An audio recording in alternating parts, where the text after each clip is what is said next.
Ainsi, il n'était plus à bord du véhicule recherché. Toutes les voitures qu'il choisissait se ressemblaient, comme s'en souvient l'agent spécial de Childress. On aurait pu dresser le portrait type de ces voitures en termes de modèle et de taille. C'était des voitures qu'on ne remarque pas, des voitures comme on en voit tous les jours. Après les avoir volées, il les laissait pendant quelques jours et ne s'en resservait que le jour du hold-up. Le squad demanda qu'on la liste de tout vol de voitures de ce type dans les aires de stationnement des centres commerciaux. C'est fait comme ça. Transmettez la description des voitures volées Quelqu'un dans pour les trouver ton banques sourire, c'est pas nord-ouest facile, hein. et dans la ville de Chicago. Ah ben, On mettait ces informations ben. à jour toutes les semaines. ah ben, ah ben, ah ben, ah ben. Le FBI et le sergent Steve Peterson de la police de Chicago se sont rendus dans près de Ah ben. 60 services de police. Au moment de l'appel, On te ils fait la vidéo, toi tu veux s'entretenaient avec les plus loin. policiers de l'importance de retrouver les autos dont on signalait le vol. Au moins toi tu as la Ces vidéo quand tu visites étais sont bien petit. plus efficaces qu'une Bébé, simple je diffusion te de mens la pas. nouvelle sur notre Et réseau. bye. Les agents espéraient trouver quelque part dans la région métropolitaine la voiture qu'avait volé le bandit avant qu'il ne l'utilise pour commettre son prochain vol de banque. Quelques semaines plus tard, l'agent Tom Pilinski dirigeait la Nice quand il aperçut une voiture volée dont la description apparaissait sur sa liste.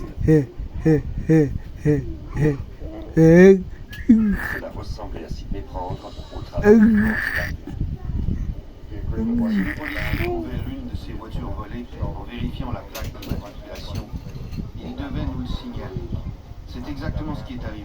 On a alors fait surveiller le véhicule. Les agents du FBI, ainsi que les policiers et les enquêteurs de Niles, surveillèrent la voiture 24 heures par jour depuis un appartement vide.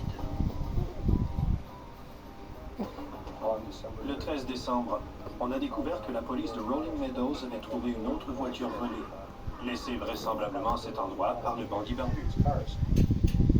Kozel était convaincu qu'ils étaient sur la bonne voie. Ces deux voitures avaient été volées devant d'importants centres commerciaux et elles appartenaient à des employés de ces établissements. Ça correspondait au mode d'opération de notre type. Les agents mirent également sous surveillance la seconde voiture à Rolling Meadows.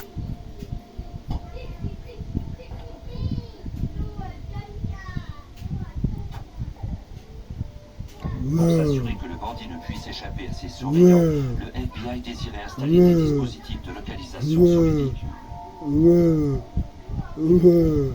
Avec la langue. Malheureusement, c'était une opération impossible à réaliser dans une aire de stationnement.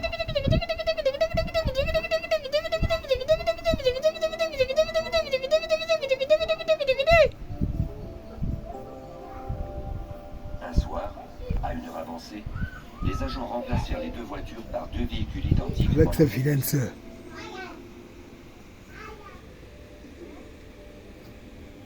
C'est quoi? C'était une manœuvre risquée. La vilaine mère. Le voleur Elle est pouvait moi une sortir vilaine à tout fille moment comme ça, là. et voir les agents ou D'après s'apercevoir les de la deux, ça. substitution. Qui te casse? C'est bon. Au Et garage du deux FBI, magnifiques les filles et techniciens un beau installèrent des petit garçon. dispositifs de localisation sur les deux voitures. Et il me fait l'orgueil. Parle, parle, faut qu'on te voit. Ils Pourquoi? équipèrent Parle. également les véhicules Pardon. de dispositifs qui permettraient aux agents d'en éteindre Il te fait le quoi? moteur à distance. Il me fait l'orgueil. Hein? Tu l'as fait quoi? Ils remirent ensuite les voitures en place et attendirent. Oh, Parle. bébé. Quelques jours Il s'écoulèrent. fait quoi? Ça a passé sur YouTube, donc on parle déjà. C'est bien. Que le voleur avait découvert le poteau rose, qu'il avait aperçu un agent de police entrer ou sortir de l'appartement de Niles, d'où l'on surveillait la voiture, ou qu'il nous avait vu près de Mais la pas mon voiture enfant à sur Rolling YouTube. Meadows, et qu'il ne reviendrait Encore de jamais quoi? chercher ses véhicules. Tu fais comme si c'est ton enfant.